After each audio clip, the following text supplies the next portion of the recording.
1 বছরের জন্য নিষিদ্ধ আফগান তারকা। আফগান স্পিন তারকা নূর আহমেদকে টি-20 ক্রিকেটের ফেরিওয়ালা বলে খুব একটা ভুল হয় না। বিভিন্ন দেশের ফ্র্যাঞ্চাইজি লিগে নিয়মিত ডাক পড়ে এই আফগান তারকার।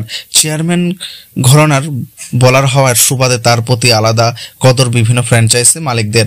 আর এই বাড়তি চাহিদা আবদার রাখতে গিয়ে বড় ভুল করলেন নূর আহমেদ। এবছর আইএল টি-20-র পাশাপাশি একই সময়ে চলছে বিপিএল এবং দক্ষিণ আফ্রিকার এসএ টি-20। আইএল টি-20-র দলের সঙ্গে চুক্তি ভঙ্গ করে টি-20-তে খেলায় নূরকে নিষিদ্ধ করেছেন কর্তৃপক্ষ। দুবাই অনুষ্ঠিত আইএল টি-20 এর প্রথম আসরে ওয়ারিসের সাথে চুক্তিবদ্ধ হওয়ায় নূরকে আরও 1 বছরের জন্য চুক্তি বাড়ানোর প্রস্তাব দেওয়া হয়েছিল, কিন্তু তিনি এসএ টি-20-তে ডারবান সুপার জায়ান্টের হয়ে খেলার কারণে ওয়ারিসের সাথে চুক্তি স্বাক্ষর করেনি।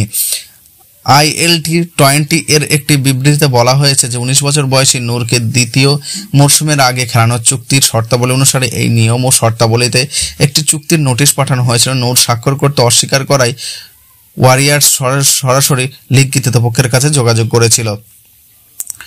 আইএল টি-20-র প্রধান নির্বাহী ডেভিড হোয়াইট, নিরাপত্তা ও দুর্নীতি বিরোধী প্রধান কর্নেল আজম এবং এমিরেটস ক্রিকেট বোর্ডের সদস্য জায়েদ আব্বাসকে নিয়ে গঠিত লীগের শৃঙ্খলা কমিটি বিষয়টি তদন্ত করবে। রায় ঘোষণার আগে কমিটি নূর ও ওয়ারিস সহ উভয়ের বক্তব্য শুনেছিল। প্রাথমিকভাবে নূরের জন্য 20 মাসের নিষেধাজ্ঞার সুপারিশ করেছিল কমিটি, কিন্তু মূল চুক্তিতে স্বাক্ষর করার সময় তার অপ্রাপ্তবয়স্ক হওয়ার বিষয়টি বিবেচনা নিয়েছেন। নূরের ব্যাখ্যায় জানান যে তার এজেন্ট তাকে তার চুক্তিবদ্ধ শর্তাবলী জানাননি।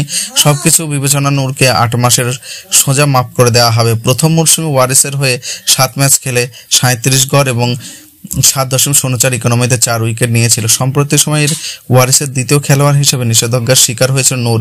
এর আগে তার বিদেশি নাভিল উল হককে রিটেনশন নোটিশে স্বাক্ষর না করার জন্য 20 মাসের জন্য লিগ থেকে নিষিদ্ধ করা হয়েছিল।